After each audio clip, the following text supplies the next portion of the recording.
architect. It's a data solution architect. And we'll be talking to the two gentlemen. They'll be helping us review the year 2021. So stay locked here.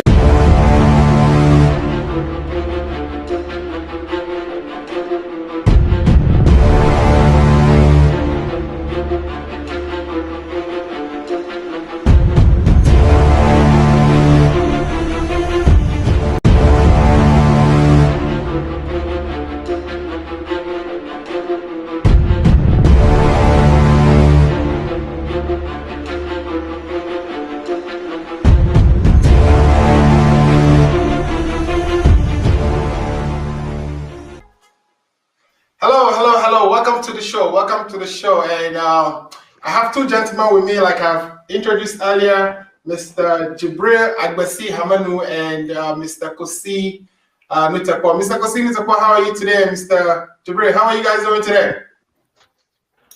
Doing very great. Thanks for asking. How are you doing? And good evening to your listeners. Doing very well. Happy to be on your show. Thank you so much. Thank you so much. So we have witnessed an election that just ended. This is the first time in our history since 1992 that we are going to have a parliament that doesn't have the presidency coming from the parliament. So we want to talk about all these things, and we want to look at the year 2021 and see what are some of the policies, implications of the election, whether where the courts situation or the courts that NDC wants to go and adjudicate or ask for review of the election result, how that will end, and whether that will end on the NDC side or the NPP side. So we're going to look at all this, and we'll look at some of the economic trends as well. We'll look at fiscal policy, we'll look at monetary policy, etc. We'll look at coronavirus. So the first thing I want to ask is, Mr. Jibril, you've been in Ghana, you've witnessed the election. What was your impression of the whole process? Yes, thanks for the opportunity, Alfred. I think before I respond directly to your question, I want to make a correction.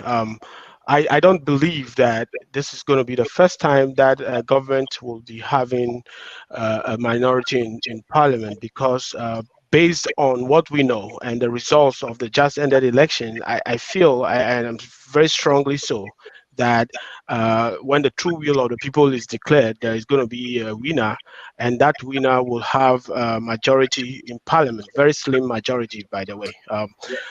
Yeah, so I was in Ghana, I observed the elections, and my overall impression about the election is that it has not been fair and transparent as expected of Ghana. Elections are generally not an event. So to say that an election is a free and fair election, it's not an event. It's not what happens on December 7th alone that defines whether the election was free and fair. An election is a process. The processes leading to the election, the registration of voters, disenfranchisement of people, decisions that were made on December 6th, for example, disenfranchising the people of certain parts of the Volta and OT regions from voting. The actual election day, the apparent intimidation, attempt to intimidate voters in the opposition NDC strongholds so that people will be afraid of military presence and not come out, especially in the Ketu North and Ketu South constituencies where I operated mostly, and the rather opaque collation process, which the international observer groups, the European Union Observer Group in particular, has described the collation of this year's election result as being very non-transparent, very opaque. And the subsequent fraudulent, flawed declarations, mathematical inaccuracies, in fact, in declarations and all that, shows that the election was not free, wasn't fair, and it was premeditated, calculated to favor a particular candidate, and that's what has happened. That's my observation, and I think that aligns with the observations of majority of Ghanaians and observer groups.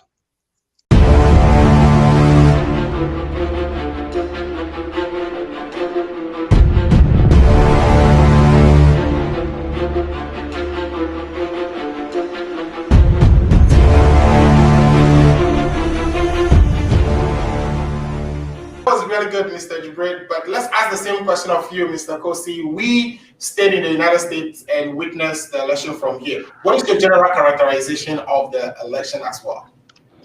All right. Thank you very much, Mr. Muzu, for having us this evening. From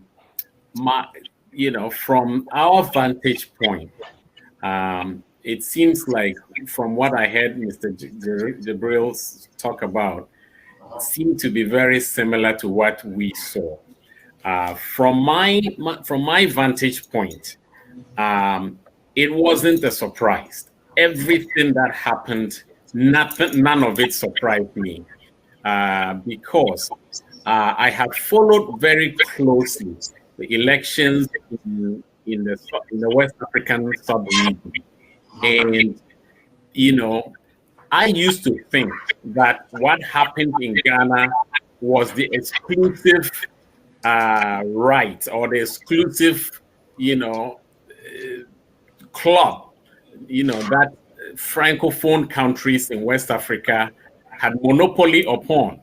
And the fact that that actually has come into the dear country of Ghana that we loved terrifies me. Mr. Jibril said a bunch of them. Leading up to the election, the registration, the fact that within a very short period, this government decided that they would conduct a registration exercise. And then the intimidation processes that they put different groups through, particularly Voltarians and some of our northern brothers and sisters, showed us what was to come. And then on the election day, we saw the intimidations that went on, the killings, etc. And if you would allow me, I would go back a couple of years. 2018. In 2018, we all know Akufo-Addo decided that the 10 regions in Ghana were not enough and needed to create another 6. Well, of course, one of those was our dear Volta region. Forget the fact that there were bigger regions in size than the Volta region. Ours had to be divided. Right. And the processes, we of One Volta, and I have to say I am the chairman of the One Volta group in the diaspora. I am basically, I would like to caveat that I am today represent myself. But just to go back a little bit to tell you that, that what happened we knew from the very onset, they had to do it in such a way that only the people requesting the division could take part in the vote. It went on from there to intimidation and, EC keeping things away. We had to go to court several times, to the Supreme Court. In the end, it was a rigged election. It was totally rigged, and I hope I get a chance to go into details about how they did that system. And so when we got to this 2020 election, as we got to it, I actually alerted the opposition party and told them that the playbook they had used to rig the referendum in dividing the voter region was the same one they were going to use in 2020. And lo and behold, we saw everything, A to Z. That movie was not a new one. We had seen it before. Okay. So, Jibril, and I'm going to ask this question to both of you. So, on the election day, we witnessed, on the 9th, which is 2 days after the election, we witnessed one set of numbers announced. I think the electoral commissioner said 13,434,000 persons voted, or valid votes were casted. Then they came back and changed that number and changed the percentage as well. Do you think, and something like that coming from the electoral commission is likely to weaken the confidence of people in the validity of the result? Do you think this election was stolen? Yes, 100% stolen election. And I think that the NBC will be proving that through the legitimate means, and the right things will be done. And as I said on a previous, on a radio network earlier today, I think that, in my whole adult life, I have never seen an electoral commission in Ghana since 92 till date actually declare a very important declaration, such as the winner of a presidential election on 3 different counts, and on each count, the results declared are different from the other. So the first one was the 9th December one you mentioned, which didn't make mathematical sense, because if you calculate the percentages, it's basically flawed. And then the second result on the next day. And then when they went to gazette the results on the 15th, they sent a third set of results. That, I said earlier, is a combination of incompetence and collusion. Incompetence in the sense that, Ghana is a country that can boast of a lot of skilled people, highly skilled mathematicians, statisticians, scientists, engineers, and all that. And when we went to school, one thing that we've been taught is when you write an examination or you're submitting an assignment, look over your work.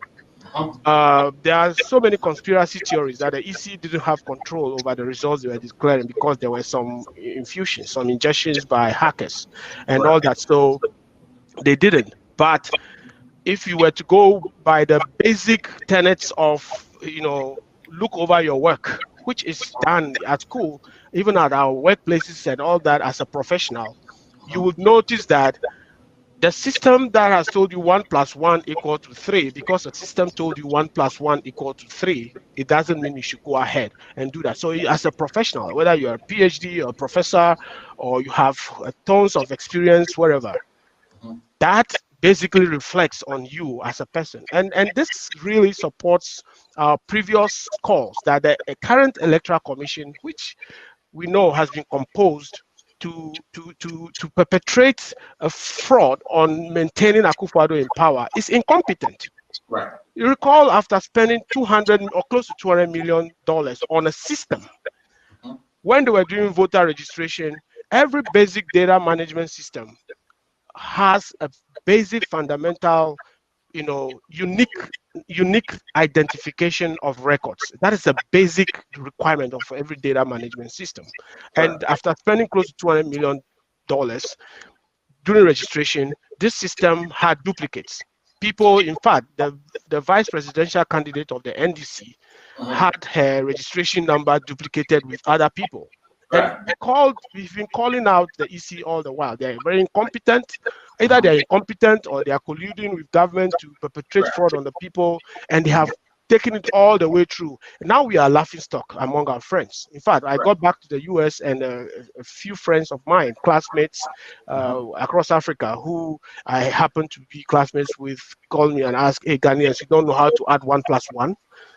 So embarrassing. And so it's a combination of incompetence, and I think some level of collusion, because the current EC boss, Jean Mensa, the Bosman Asari, and the rest of them were appointed to pursue one agenda, to maintain Akufo-Addo in power. So when the flawed system they put in place gave them a flawed result, they forgot that the basic principle in life, to go look over your work and say, why? Tell me what is 1 + 1 truly = 3, and they didn't do that basic, mathematical reconciliation, and went ahead and embarrassed all of us. Right. There is a need for Ghanaians to stand up and ask for the right thing to be done, whether the results has been gazetted or not. The true will of the people must be reflected. Yes. So this is a stolen election. Very, very stolen. Okay, great. Mr. Senator, so the same questions to you. Do you think this election was stolen, or do you think it's just a sheer incompetence of the Electoral Commission? All right. I think Mr. Jibril was almost, in my a bit generous to them. Anytime you attribute incompetence to somebody, you give them that benefit of, oh, maybe they just made a mistake. Okay. All right. I don't believe they just made a mistake. This was deliberate. This was planned. Like I told you, we of the One Volta group, we organized. I tell you, when we went to the Supreme Court and lost the fact that the whole of the Volta region could not take part in the referendum, we came back and recalibrated, and we realized that still all we had to do was win 20 plus 1%, and we would have kept our region intact. They had to win 80%. The population, the Voltaire, the Ewe, even the population of the Ewes within the OT region was over 40%. Right. And we knew, none of those people was going to vote for their region to be divided. And yet, this was done, the Sunday before the election. One MP called me personally and told me, Mr. Nutapo, this, unfortunately, I have to tell you that this election has already been cooked. This referendum has already been cooked. And this was an NDC a member of parliament who had gone into a meeting with the governing party and had been told that this was a done deal, So Jean Mensa, all right, she comes out. There's a saying that if you tell the truth, you don't need to remember anything. Okay. Right? If you tell the truth, you don't need to remember anything. If Jean Mensa did the right thing, if Jean Mensa did not plan to steal this election in favor of the NPP administration or government, there would have been no mathematical problem. Right. They wouldn't. So when you say incompetence, you give them some wiggle room. I'm being too generous. it is worse than that. Again, and then the second part of it is that, take the Ivory Coast, Ouattara in the Ivory Coast, Macky Sall of Senegal, Faure Gnassingbé of Togo, Paul Biya of Cameroon, Omar Bongo of Gabon, Condé of Guinea, 6 different West African nations. Okay, every time they have gone to an election, the voters' verdict is just picked up and set aside. All right. So it was no accident that Jean Mensa decided that they were going to not do the correlation and reporting the way it had always been done. Right. They were not going to do that. If they did that, the results would trickle in. We will see who was winning. In other words, the reporting would have come from the constituency straight to the people, right? Straight to the East. Instead, she decided, Mr. Wurakun Brobe, who is a staunch NPP executive, former, I don't know if he's I believe he's still in the party, Voter River Authority. He came up with the most beautiful article, and I'll ask every Ghanaian to go read that article. The fact that Jean Mensa chose to change stuff, to change the way things were done in the middle of the game, to change the rules of the game in the middle of it, told you everything. She knew what she was doing. It was deliberate. And I tell you, I know we're going to get a chance to talk about the consequences, but Ghanaians, my fellow Ghanaians, wake up. I'm telling you, if we want our democracy to be like that of these 6 countries I named, Togo, Guinea, Gabon, Cameroon, Ivory Coast, if we want to go that route where every election is predetermined, if we want to go to that route, Jamanenka, Enyefe, let's say all those words. The House of Suze, let's say all those words. If we want our democracy to become that of those 6 West African countries, those exclusive French countries that we always laughed at, let's go that same. Let's say Enyeshi, and let's let our country drain into one of those banana republics. Yeah, let our country let our country become one of those banana republics. But you also did mention something that I think is worth picking on, which is the fact that the electoral commissioner in the past used to report results or collect results at constituency level and then to the electoral commissioner itself without any intermediate reporting through the regionals. But this time around, this EC has decided to change the process and have the results collated at the constituency level, then again collated at the regional levels before it goes to the EC. Is this something? Do you think this may be the reason they had all those mistakes in the figures? And this is going to Jibril. That's precisely what I am pointing to. I mean, if the elections reporting goes from the constituency level to the you all remember 2016, right? There was this famous guy who worked for NASA and came to to Ghana to help the NDC. At 1 a.m., the election ended the previous evening. At 1 a.m., the NPP had the results being correlated directly from the constituencies to their war room, and they were able to declare victory, right? So if it worked for them in 2016, if it worked for them 2016, why did it have to change? It was deliberate, Ghanaians, please open, and let me tell, and this has to go to all Ghanaians. First of all, I have to tell you, you're not looking at the partisan here. I don't belong to any party. I have been in the US for almost 35 years. I've never attended one NDC meeting. I've never attended one NPP meeting. And that is because I know the pitfalls of partisanship. The better thing for the citizens to do, whether you love either party, is to be vigilant. This exercise of democracy gives us a chance to say, Mahama, despite everything you did, you had some corruption here and some family dealing here that we didn't like. So we're going to change and try Nana, right? And then we tried Nana and found out that, oh my God, he took us to the woodshed.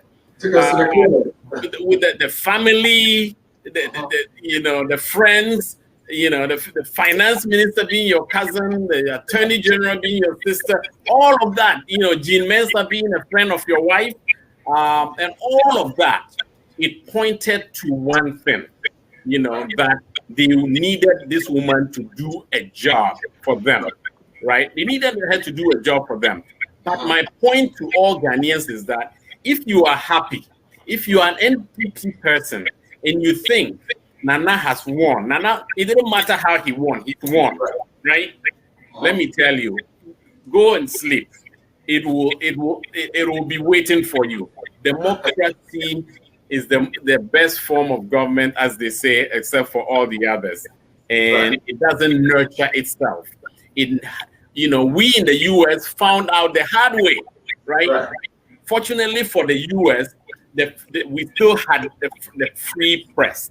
Ghana, all the free press is basically silent. Opposition press were closed down for one reason or the other. And all these tactics, every one of those 6 Francophone countries are named.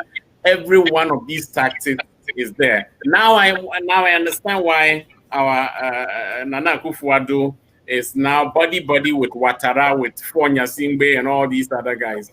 Hey guys, I will say it exactly as it is. All right, I say it exactly as it is. We will end up seeing, Ghanaians, if we don't fight and this goes through, this is the time we can stop it.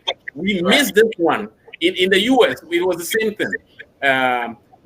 Americans had one chance to make sure Trump didn't come back. If Trump had come back, America would have become a dictatorship.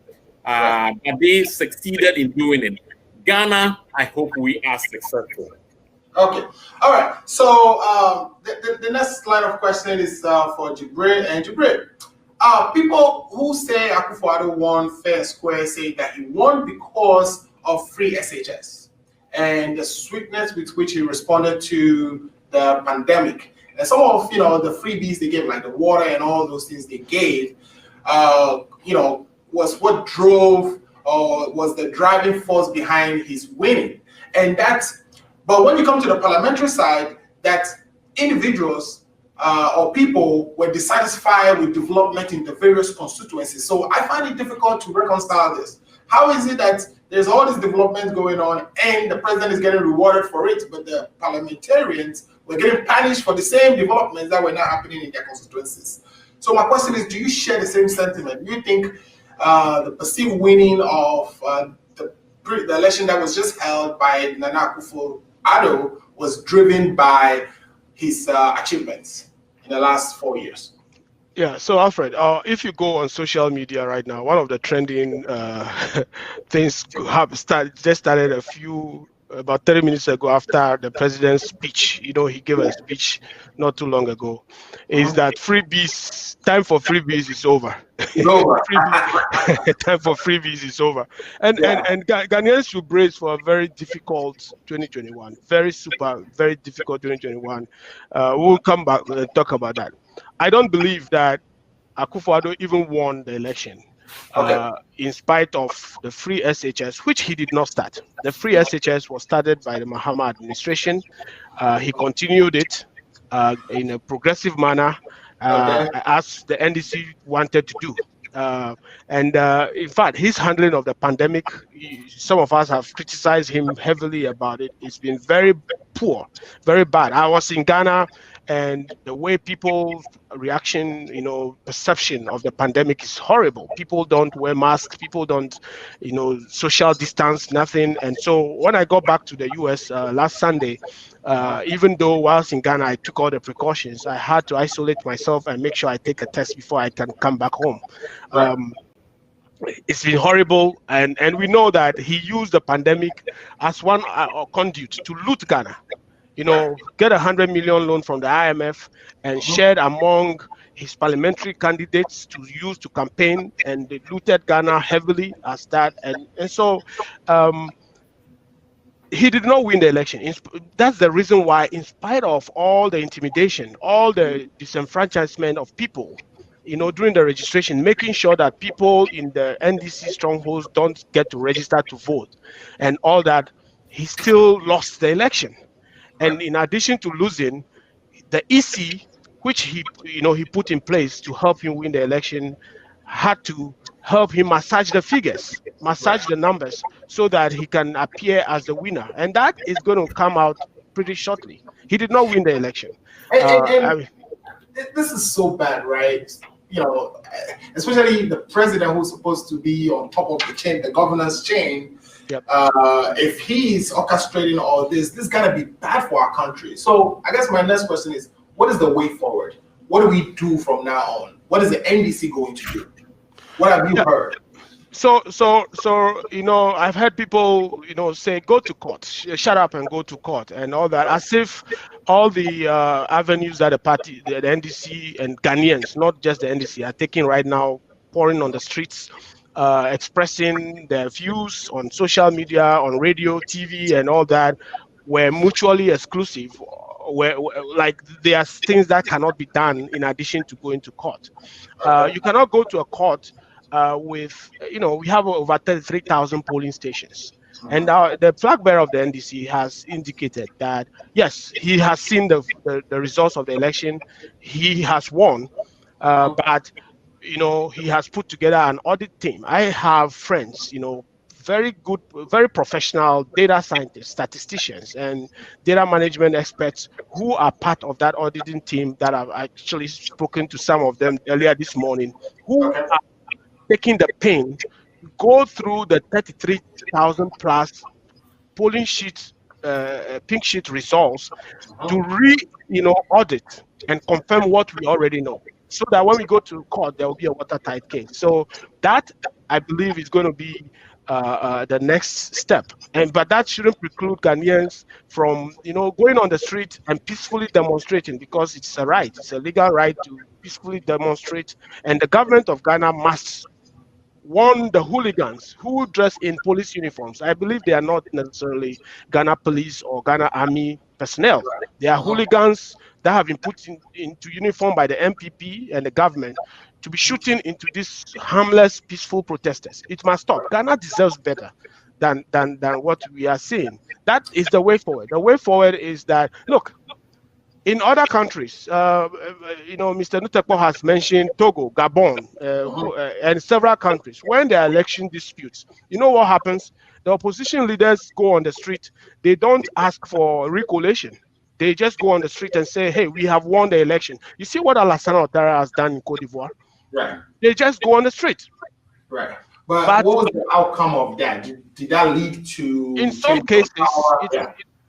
cases, it plunges the country into civil war.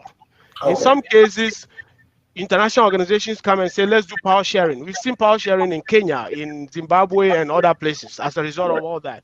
But John Mahama, being a consummate Democrat, is not asking for any of this. He's just asking, okay, you said you have won the election. These are the results. Let's recollate the results. Let's audit the results. Take the 33,000 plus polling station results.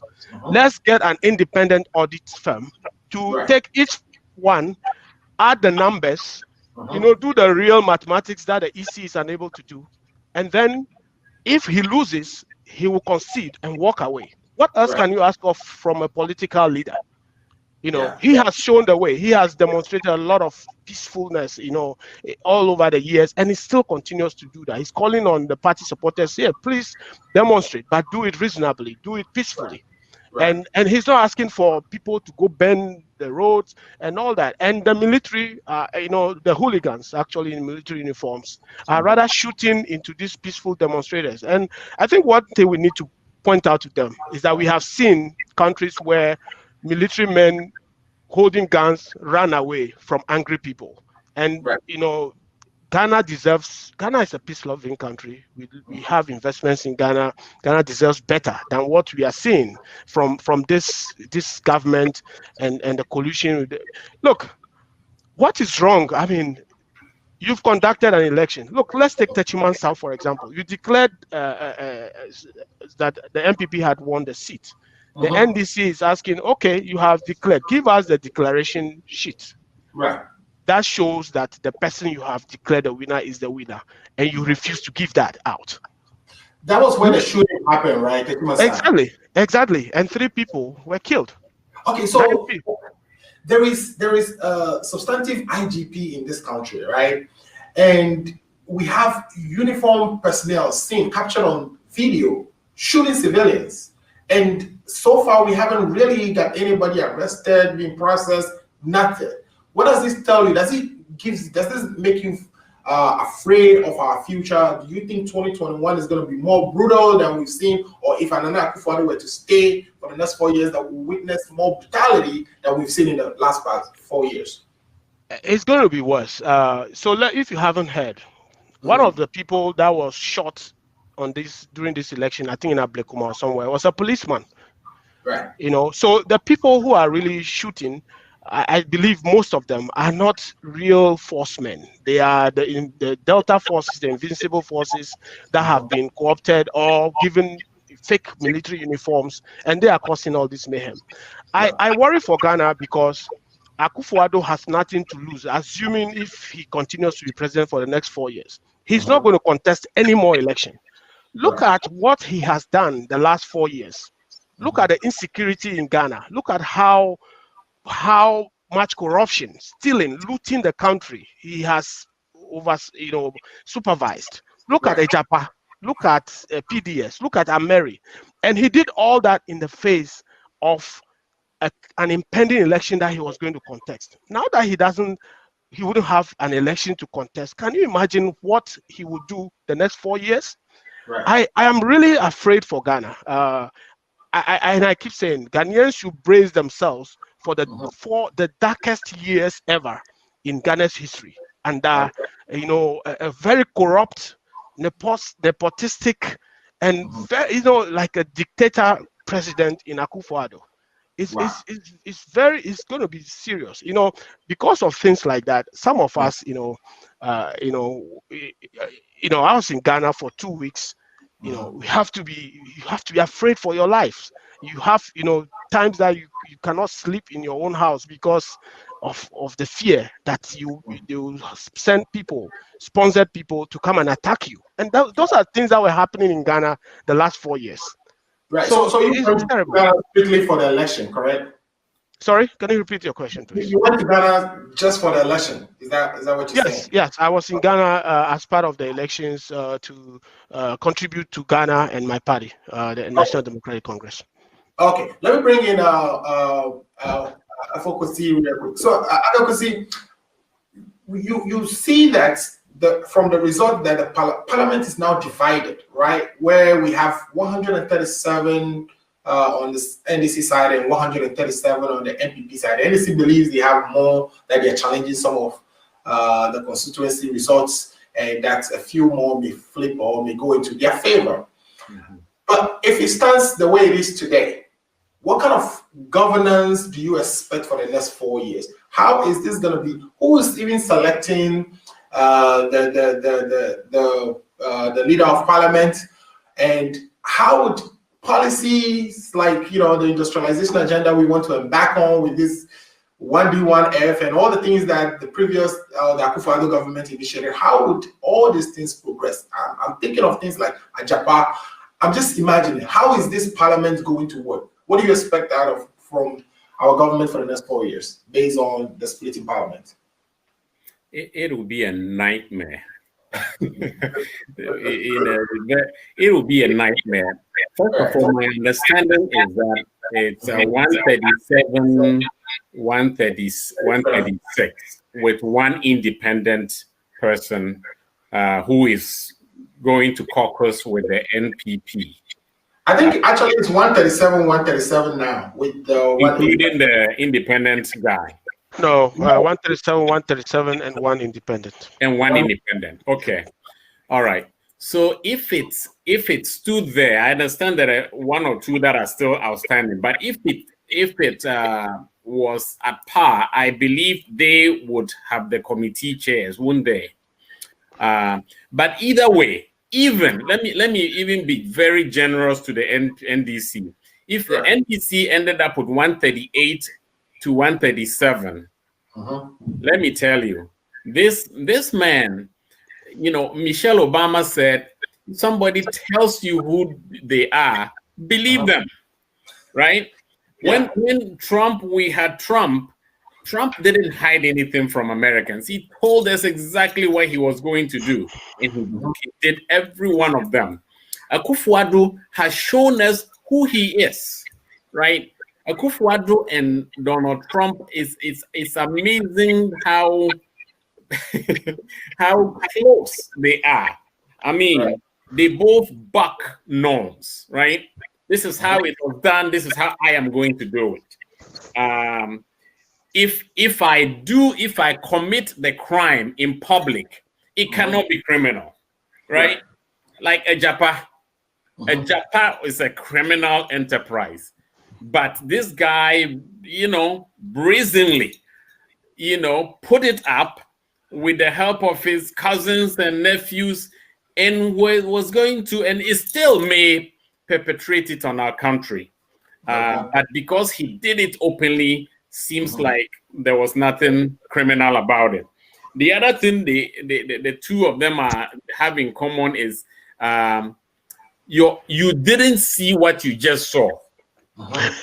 You did not see what you think you just saw. You've all heard a story where a woman comes to the house and there's another woman sleeping with her husband, and the husband, caught red-handed. The husband says, "Who are you going to believe, me or your lying eyes?" Right. This is really what Ghana has become under Akufo-Addo. And again, this is coming from someone who is very non-partisan. when Mahama was in power, I took 2 years and went to Ghana. There were certain things I saw that I criticized him for. All right.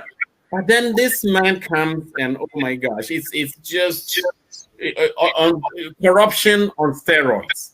Right. So, the parliament, I feel like, the NDC, if they win the majority, are going to try as hell to, to block, illegal deals he puts through. But I am not going to count on it. This man is, Donald Trump. Donald Trump had a very small majority in the U.S. Senate. Right. And he called the president and asked him to investigate his opponent. And when he was caught, he said it was a beautiful call. Yeah, it's a beautiful call, and it's it is. There's nothing illegal about it. It's a witch hunt. It's a this. It's a that. And he said it enough times that half of the country believed him. Right. Akufo-Addo does exactly the same thing. Right. So I tell you, I hope and Mr. Jabril basically said everything that needed to be said about the way the NDC is going about it. They're doing it right. There is this notion that it's either white or black. No, they can pursue a multiple pronged approach to succeeding in this context to wrestle the clear winner of this election from this losing team led and perpetrated by Jean Mensa. And of course, we have a few people to thank. You are one of them. Kevin Taylor, Kevin Taylor is my friend. For the life of me, I don't understand how he manages to get the latest news from the Jubilee House. Right. He predicts it, it comes to pass. He predicts it, it comes to pass. And there are people still in Ghana saying Kevin Taylor does not know what he's talking about. Oh, he does. So Ghana we have never been challenged the way we are. And Americans also, we thought the same thing. We thought Americans truly believed that they had their systems in place. And there was no way they would an individual will come along and be able to manipulate the people. 70-something million Americans believe the 80 million who voted for Joe Biden didn't vote for him. Right. And so sometimes I feel like saying good luck to Ghana, but I know I want to go back to my country. I do want to go back to my country. And for the sake of my children, my American children, whom I have taken to Ghana several times, who want to end up in Ghana, this needs to be straightened out. And Ghanaians must fight like hell. We must fight like hell to defeat. If Mahama lost in 2016, right? What did he do? He conceded. Yep. Absolutely. The Peace Council didn't need to go to him. The council, Christian Council, didn't have to go to him. Right. He conceded because it was the right thing to do. But the crazy thing is, elections were coming, and this man didn't even try. Right. He didn't even try to do anything apart from the toilets he built around the places in Baumia. By the way, I know Baumia, and I went to, he went to Ghana Secondary. I went to St. Charles Secondary in Tamale, and I know him very well. But he went around inaugurating toilets right in front before a huge election, with all the corruption, with all the everything that Mr. Jabril has said, and expected to win. And when they didn't win, then they resorted to doing what our French Francophone countries do best. All right. All right, guys, you're watching the Ghana Agenda, and today we are previewing 2021. I have some comments coming in from our viewers, and at this point, I want to read those comments, and then when we come back, we would, put in our closing statements on the post-election issue, because I want us to transition to policy trends and other, issues that would be what Ghanaians talk about, or Ghanaians will be talking about in year 2020. So let me take the first comment here. The first comment is coming from Douglas Miracle. Douglas said, talk with evidence of intimidation. All of this can make Mahama the winner, but the courts. So he's asking for evidence. And so many people ask this question. So Jibril, are there evidence that you are aware of that the NDC have that will be coming out or that they will be taken to court? In relation to the intimidation, you mean? Or well, the pink sheet and all the things that they needed, because everybody talks about bring evidence, and of course the intimidation as well. We've seen tapes, but are there some more that you think are in the system that people would be? Yeah, so I want to point out this fact. Douglas Miracle Dankwa, the gentleman who posted that, was my classmate at the statistics department of Legon for 4 years. So these are friendly parents. Yes, I know him personally, and he knows that one basic standard about data, is that real data doesn't lie, true data doesn't lie. Right. We have the evidence that propelled John Dramani Mahama to indicate that he won the elections, and that's exactly what he has done. It's not born out of propaganda or hot air. Right. And as I mentioned earlier, he has commissioned an audit team of professional data scientists, statisticians, people who know what's up as far as data is concerned, who are auditing all the 33,000 plus pink sheets.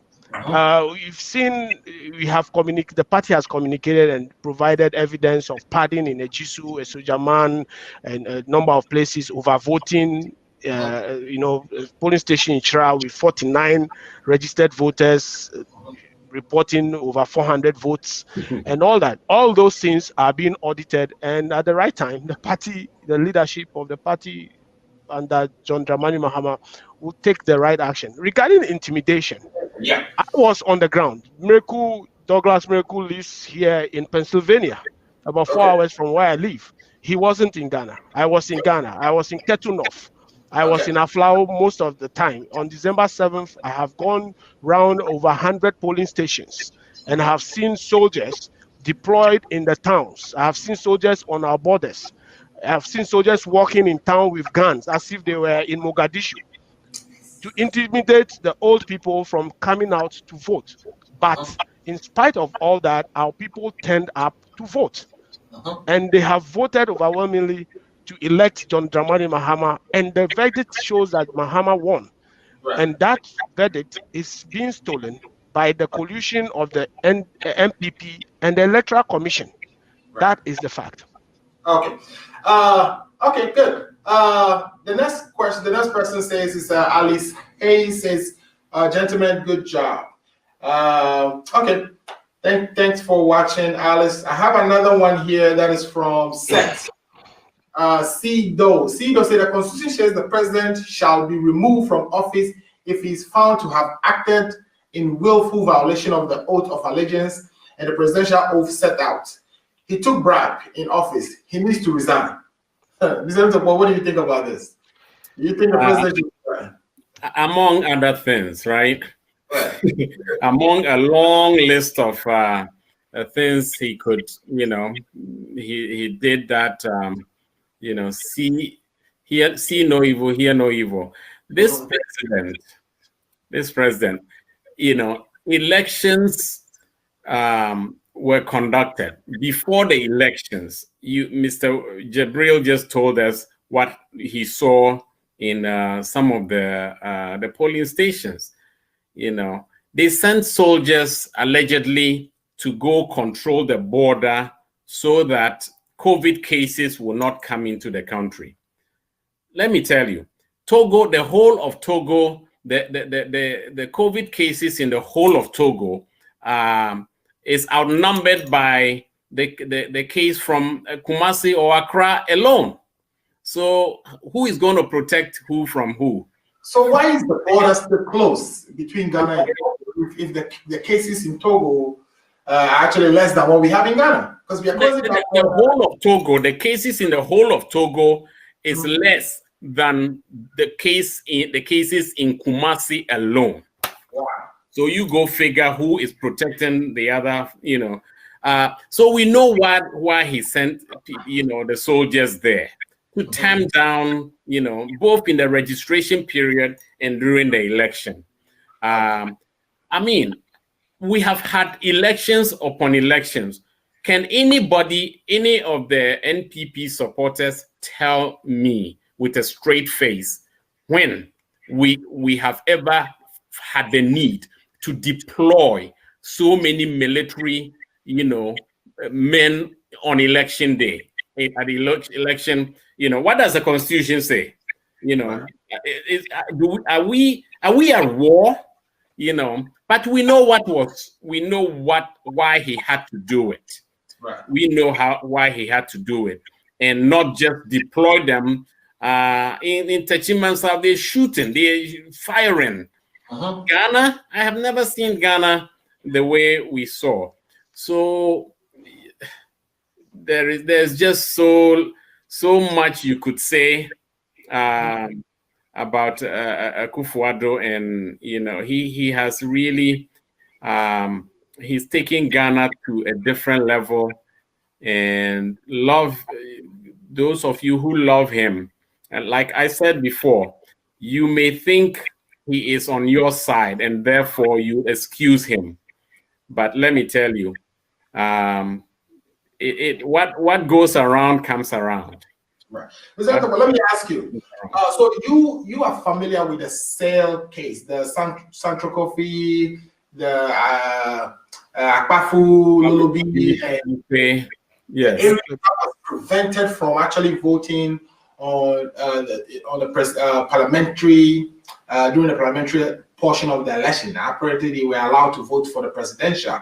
What is the news? And Jibril, you can also help. What is the news? What is the latest? When are these people going to vote for parliamentary candidates? I've also seen some, rumors flying all over social media that the portion, the presidential results from that area was not added to, the figures for voter region. How true is any of this?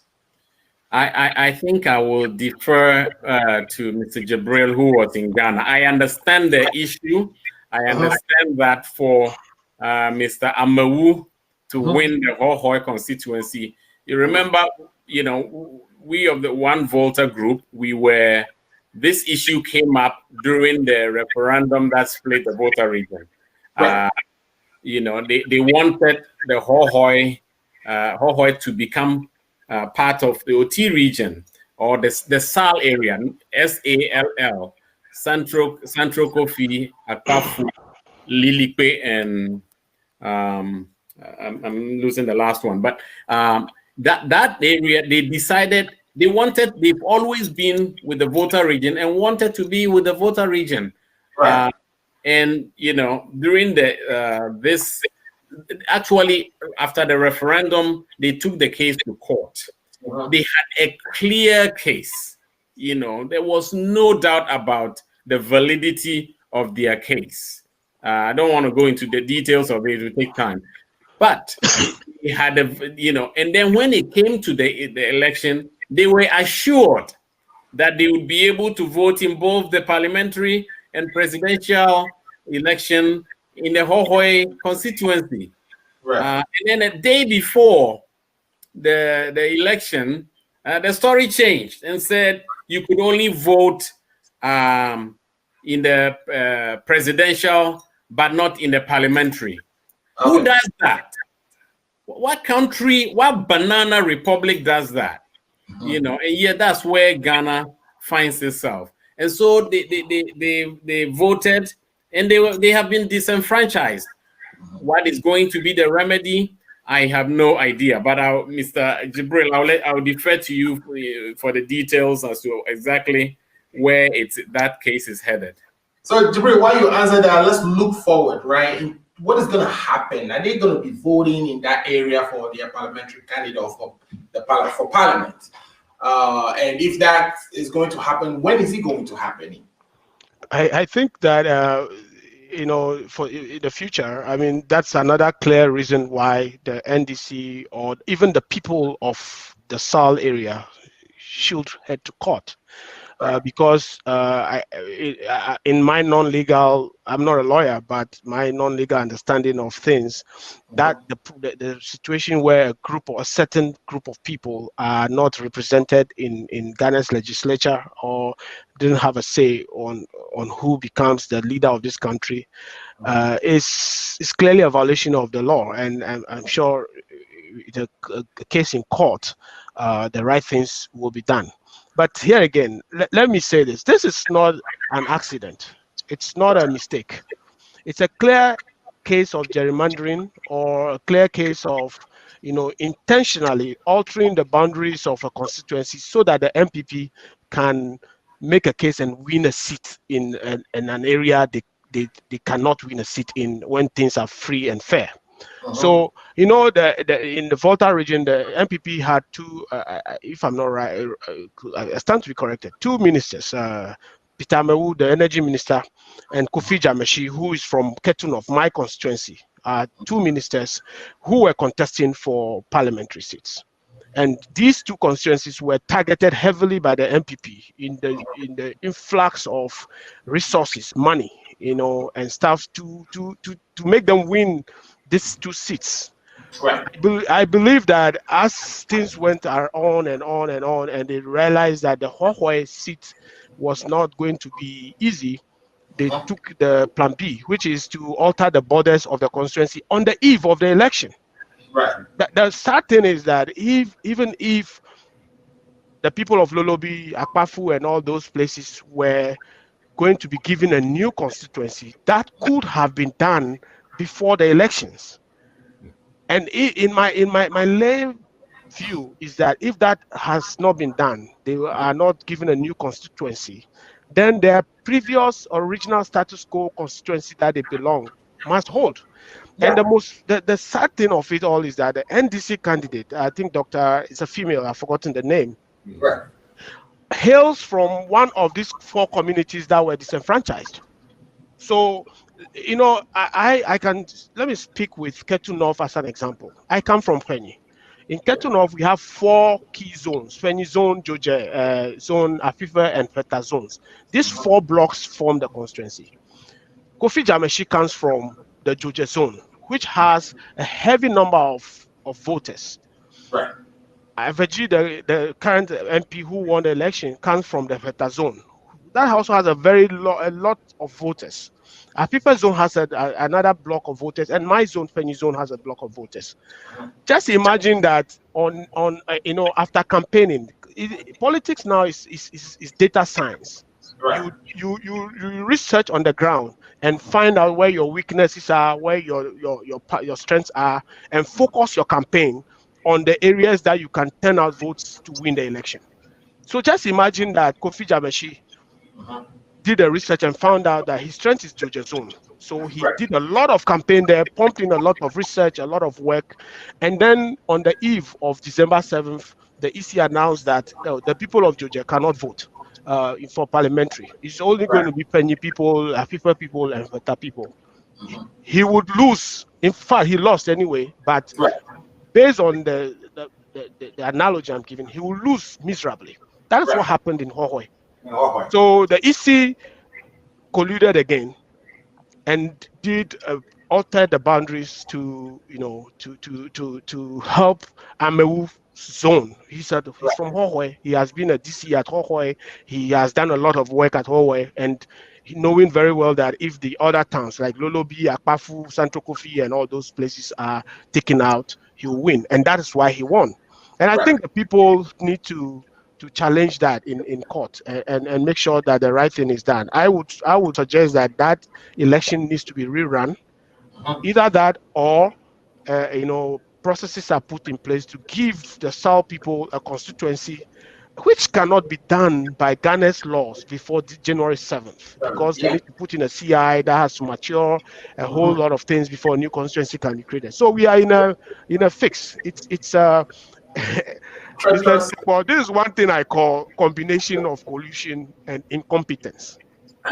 It's a combination. You can't, incompetence, but clearly collusion, deliberate attempts to disenfranchise some people to the benefit of one person.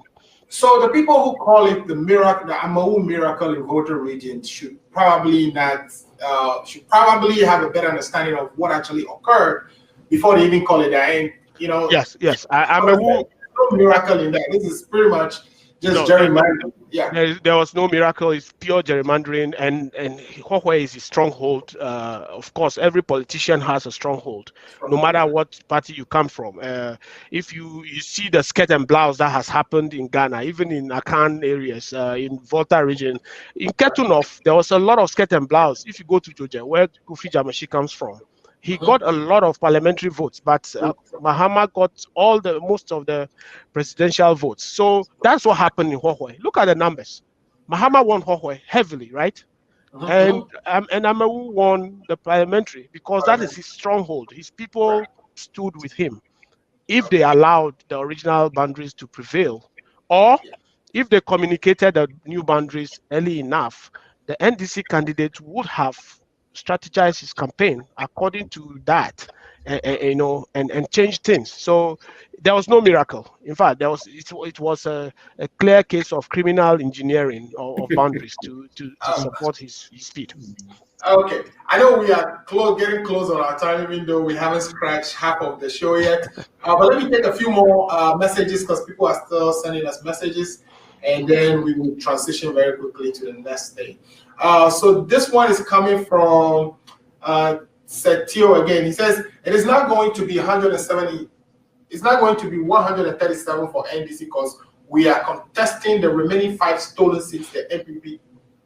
I'm sure he's trying to say the NPP too. We will have majority in parliament. But even if it is 137, we know the majority leader in parliament manages the president's business, and since there won't be a majority, the president is going to have a hard time pushing scandalous deals like Achapa and PDS. Mr. Ntapa, what do you think? And you can come into it.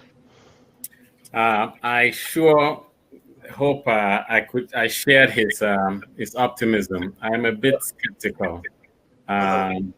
It is a country that is. I never believed we would get to this point where Ghana is looking at, at results of an election, and we saw what we saw, and yet, I mean, Mr. Amuzu, if you remember, there are so many telltale signs the NPP did not win. Did you notice the silence? The silence. I mean, in 2016, at 1:30 in the morning, I called one of my brothers, and the noise in Accra was just, ear-shattering. And this time, they win. They supposedly win, and the country, feels like a graveyard. The NPP is not known for, their quietness or their, So there's a lot of things that points to the fact that this party did not win. But and then people say, why don't you go to court? Right. Just like Mr. Jibril said, if you've gerrymandered, in the US we call it court parking, right? it's so sad. Every government from Kufuor to Atamils to Mahama to Akufo-Addo, we saw how many members they put on the Supreme Court, right? Mahama put 2. Kufuor, I believe, Kufuor put 3. I believe Atamils put 1. This current president put 11 members to pack the court. So in a court made 17 people, 11 of them from this current president. So when that president and his supporters tell you to take the court to that court, what chance do you have? What chance do you have? We've seen several cases that flew in the face of logic, and yet that Supreme Court said no. So for the people who are saying go to court, they obviously know what's going to happen. So the NDC is doing the right thing. They are over 33,000 polling stations. They've got to take their time and get it. My only caution to the NDC is for them to hurry, because you have a better chance, in my opinion, pre-inauguration than post-inauguration. So you can see the NPP basically buying time to try to, run out the clock and try to get to inauguration. But they must not allow them. They must not allow I am a very non-violent person, but I would advise the NDC to make the country as ungovernable as possible, pre-inauguration or post-inauguration, with sit-ins and non-violent ways of shutting the country down. Because this, again, I point to all those countries that have stolen verdicts year after year after year, term after term. Ghanaians need to do everything to make sure this does not happen. We have the original pink sheets. The NPP is trying to get the NDC to show their hand first. All right. They show the original pink sheet. They go and make up similar ones to match their numbers and add. No, the NDC, I think they're doing the right thing, and I hope they have a sound strategy and one that is sped up to make sure that victory, that the over 6 million Ghanaians who voted Mahama back ought to have their vote respected. Okay, thanks for that answer. So I have a few more. So I was going to react quickly to. Okay, if you can do that quickly, I can read through the rest of the messages and then we can switch the topic. Yes, reacting to the text from Seto, and I think that is a fact. So we currently, what has been declared by the EC is 137, and 1 independent. But 5 of those seats, in fact, Techiman South is one of them, which we know we have won based on the pink sheets. Zabzugu in the north is another one, which we have won. And there's Takwan Swayem. There is, I think, 2 others that the party is requesting. Sophie also and another. The party is requesting for recollation. Let's recollate, look at the numbers. If you truly won, then you won. If you lost, you lost. And from what we know, those 5 constituencies, are going to go in the way of the NDC. That's why we said from the beginning that the NDC had won 140 seats.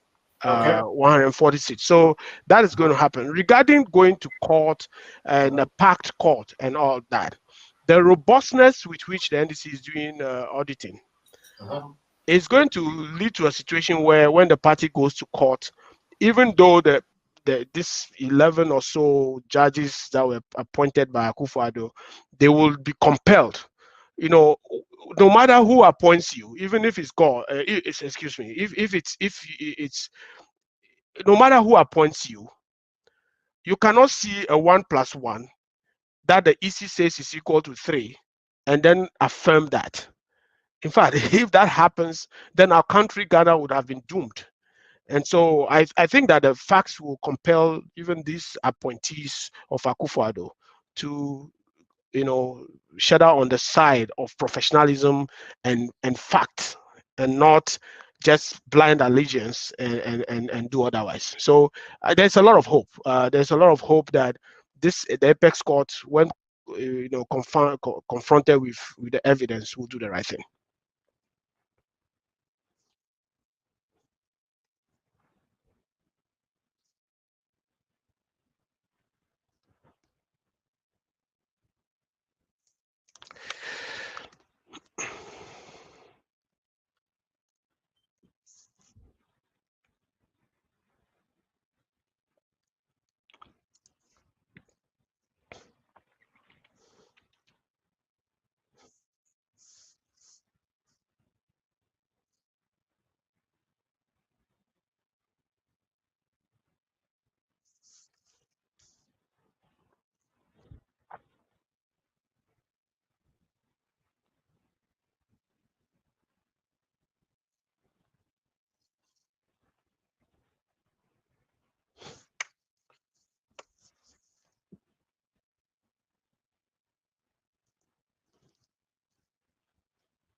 Can you hear me, Mr. Agbasi?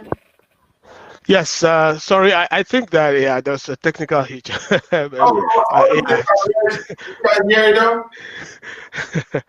Sorry about that. Yeah, so, whilst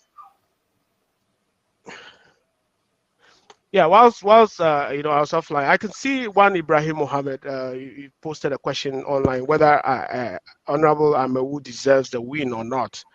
Right. So Mr. Mo deliver or he can't. I mean, that is, let me tell you this.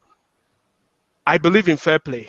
If Peter Amewu campaigned and won in Hohoe without all the gerrymandering and all that, we will congratulate him. I mean, but if you ask me to assess Peter Amewu on his merit as a person, I will tell you he's a very horrible minister.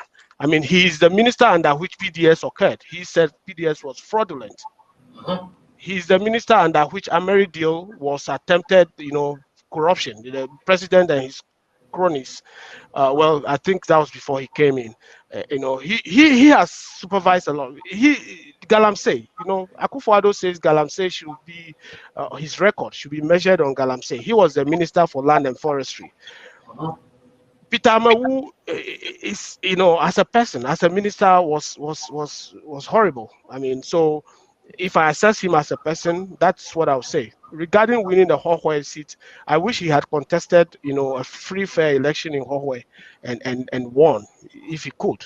And then I can attest whether he can do the work or not. He has not done a good work as a Minister of Energy. So I don't see how he can be a good member of parliament for the people of Hohoe. Okay, great.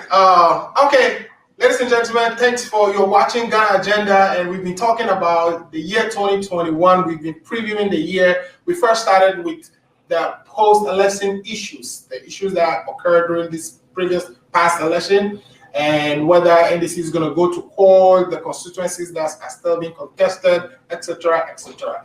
Now, what we're going to do is we want to switch to other things that Ghanaians will be talking about in the year 2020, or things that we will be discussing on the Ghana Agenda in the year 2020. So my first question on that would be going to Mr. Jibril, and he says, Mr. Akufo-Addo promised to implement a 17 billion program to boost Ghana's economy. However, this will be hard to reconcile with the fiscal tightening needed to bring debt down, and access to capital markets will be prohibitively expensive in 2021.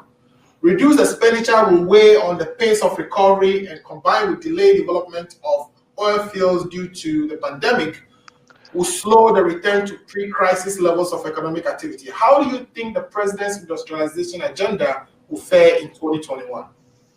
Let me say that I support any form of industrialization of Ghana because it's the surest way to bring jobs to the youth, the so many unemployed youth of Ghana. So yes, in the right context, I support that wholeheartedly. However, there's a need to be realistic. If 3 days ago, according to the Ghana Statistical Service, Ghana is in recession. Because economic recession, because for the last 2 quarters, as a country, we have recorded negative growth. The last consecutive, quarters, and that is the first time this has happened in 30 years, 30 years. So we are in recession. That's why I keep about 1.3%, and that was due to the pandemic. So there was a pandemic in the USA, right? Right. There was a pandemic in other countries. There was a pandemic in so many other countries, and after things have plateaued, they are coming back because the investments. Countries take loans. Ghana is heavily indebted. In fact, so is the USA, heavily indebted. But those in debts, when used, if you take debt and use on expenditure versus capital or proper investments, when things go south, you are able to keep your head afloat. Right. In the case of Ghana, our debt has been used fraudulently, mostly to enrich a family, a few people in a family, and also on consumption, mostly. And so I don't see how, given that we are currently in recession, going into next year, things are going to be worse. I said the next year is going to be a very dark year for Ghanaians, economically. And it's going to lead to a lot of investors fold up, foreign investment will reduce. There's going to be more unemployment, hardship. Petrol prices just went up a few days ago, and it's going to be even worse. So I don't see, even though it's a good idea to think about industrialization into 2021, the reality is that it's not going to happen. Do you remember we were told 2020 is a year of roads? The Sino Hydro project, it didn't happen. Right. It didn't happen. And, well, we can also blame that on the pandemic, right? Because China, who was sponsoring that, also was struck by the pandemic, and so a lot of activities within the supply chain kind of slowed down, which caused this contraction in the economy. So would you assign it to the pandemic? Because every other country actually contracted. It's not only Ghana. Yeah, so you see, this is how you do the analysis, right? This is a pandemic that is global in nature. So USA, China, Italy, Ghana, Togo, Benin, everywhere has suffered the brunt of this pandemic. Right. So we all have the same base. You can now compare Ghana to Togo. You can compare Ghana to Benin, to Nigeria, to every other country, to the US, and say, okay, given the impact of the pandemic, how is Ghana doing compared to Afghanistan? How is Ghana doing compared to Zimbabwe, to Togo, and all that? Then you can make the conclusion. And the comparison I'm saying is that even with the same baseline, where we have a pandemic affecting the economies of all the countries in the world, Ghana's case is even more severe because our borrowing, incessant borrowing, before Akufo-Addo took power, Ghana's total debt around 120 billion cedis, and before this election, it has more than doubled to almost 260 billion cedis. Right. Those monies were not invested properly. They were used, first of all, to finance profligate expenses. They were used to create contracts that have people within the president's circle benefiting corruptly from, and all that. So as a result, our baseline is more impacted than that of other countries. that are not, being very corrupt and looting the state like has been, experienced in Ghana. So yes, the pandemic has an impact on how our future is going to look like, but our future will be even more bleak because of the kind of corrupt leadership we have in Akufo-Addo and his family. Okay, Mr. Antekpo, so we know that when this pandemic struck, that the government came with a lot, freebies to support the people during lockdown.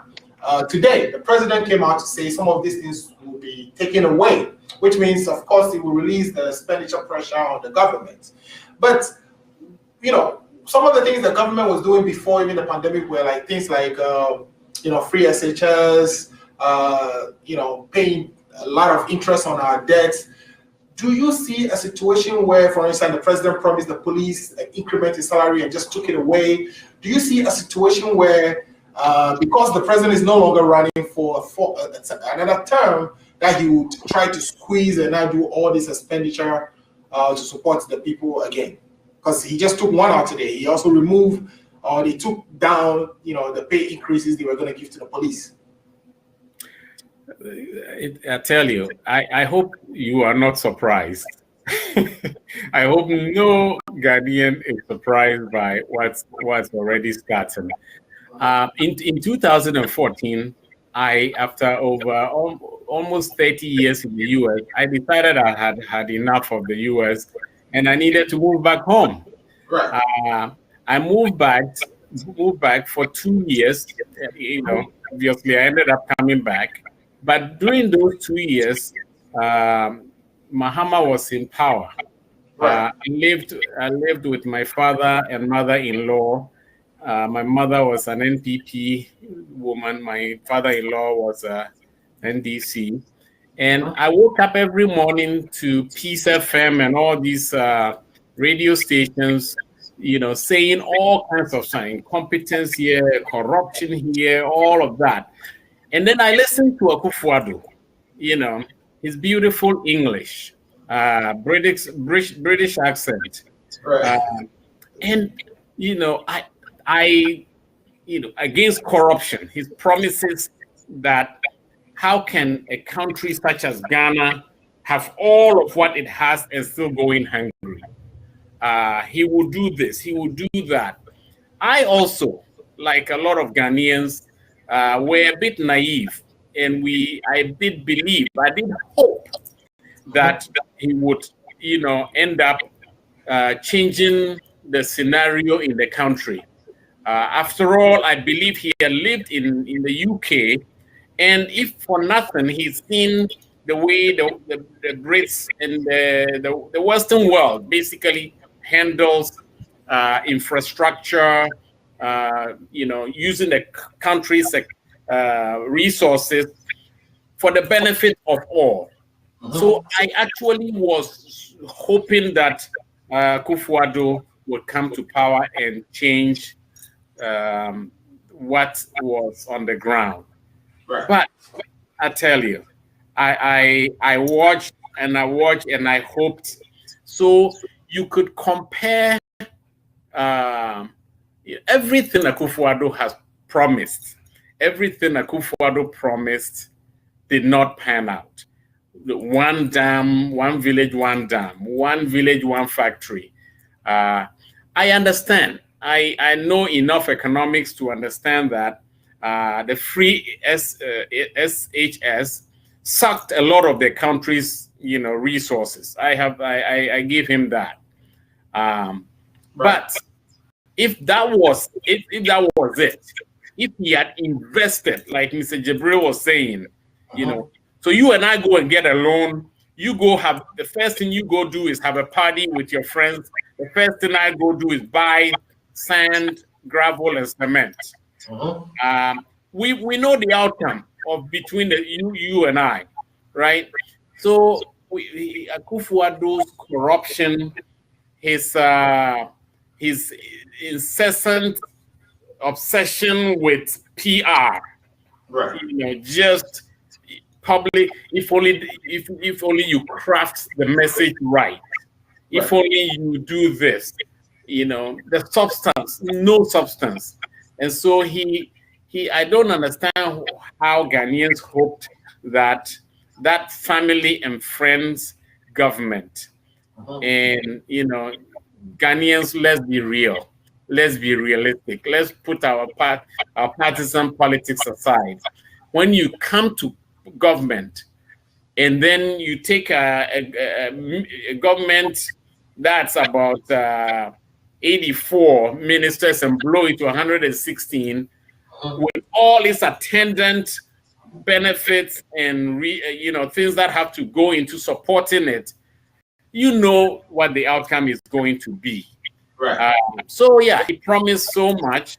A lot of, I fortunately for me, I got off the bandwagon very quickly. There are still a whole bunch of Ghanaians on that bandwagon thinking he's going to do it because he is either they belong to the same tribe with him or the same region with him, and they are going to follow it.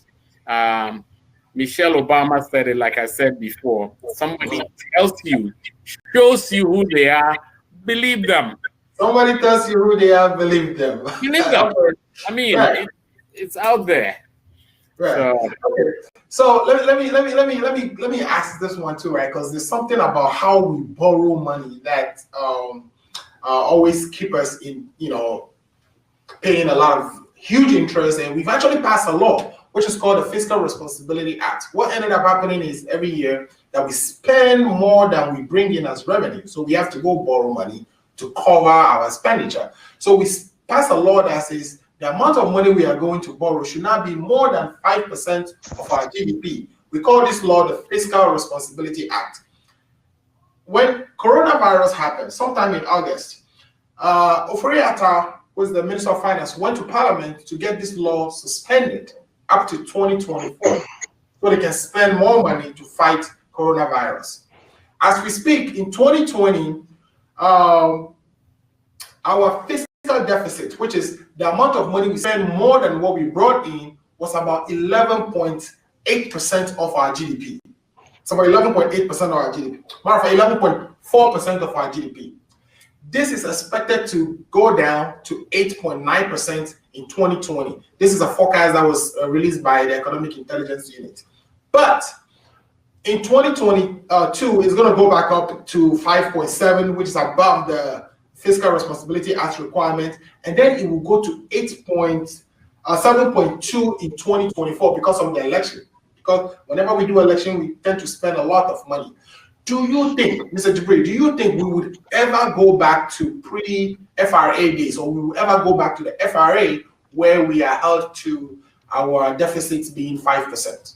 I think that we shouldn't have even amended take that liberty of not complying with the 5% of GDP expense fiscal responsibility law in the first place. And that is one other irresponsibility of the MPP majority in the current Parliament of Ghana. It's just a rubber stamp. People are not voted to go to Parliament to become rubber stamps because they belong to party A or B. Yeah. It's high time our parliamentarians put Ghana first and use, do critical thinking before they support bills in Parliament, whether on the MPP or on the NDC side, no matter who has majority. Look, before COVID, we know that, you are aware that the Minister of Finance has been misreporting, right? They send a different report to Parliament and send a different one to the World Bank and the IMF. And we know that they were already exceeding the 5% threshold. And right. That is because they took out the energy sector. Exactly. Right? And then, of course, the bank restructure. Yeah. So the pandemic was actually a savior for the finance minister, because by law, he should have been preparing to go to jail for exceeding that 5%, by the way. And fortunately, pandemic came, and then he latched on that and used parliamentary majority and did all he could to suspend that. I think that's very responsible. We are talking about 11.4 of GDP for 2020, and you said 2021 is projected to be 8.9%. I can tell you that in the absence of that law, we are going to exceed that even in the 11.4 in 2021. It's going to be worse. This government is very comfortable borrowing and showing nothing for it, and so they are going to do more. You see, the only thing that kept a guardrails on Akufo-Addo and his government is the elections of December 7th, and so if things go south, go wrong, and he's still the president for the next 4 years, he has no election to contest, and that is what is my biggest fear. He's going to do worse things. You know what happened with the university's bill that they withdrew from parliament, and when they noticed that the parliament is going to hang, they quickly smuggled it back into this current parliament and tried to pass it before January 7th. They retracted, the ban on importation of used cars to Ghana before the election. I expect that if things go wrong and the courts of law in Ghana don't, overturn the results, Akufo-Addo is going to bring back all those things. Everything that matters to Akufo-Addo is the elections, to be the leader of Ghana so that he can enrich himself. The irresponsibility of this government, is going to get worse. We are going to see worse things than we've ever seen. And so I don't even think that the Economic Intelligence Unit's forecast is going to hold, because we are going to exceed that multiple folds. Okay. Mr. Tepo, so we have a bunch of people in charge who perhaps seem not to care too much about the laws they set for themselves. Now, we went to IMF and got, matter of fact, we went to, was it the World Bank that gave us how much did they give us when the coronavirus happened? $100 million. But before that, we just went and floated a Eurobond of 3 billion, right? And so we had money. We even actually used the stabilization fund, the money left in the stabilization fund. So are these people who just, for whatever reason, because we are not seeing a lot of infrastructure, the reason you want to borrow all that money is, to develop your economy so that it can take off. But we haven't seen so much in infrastructure development. Why are they borrowing so much, and why are they going against their own law? Are these just a bunch of people who don't care about the laws they set for themselves? And that goes to you, Mr. Little. Yes, and it's absolutely no surprise there. The finance minister, who is Mr.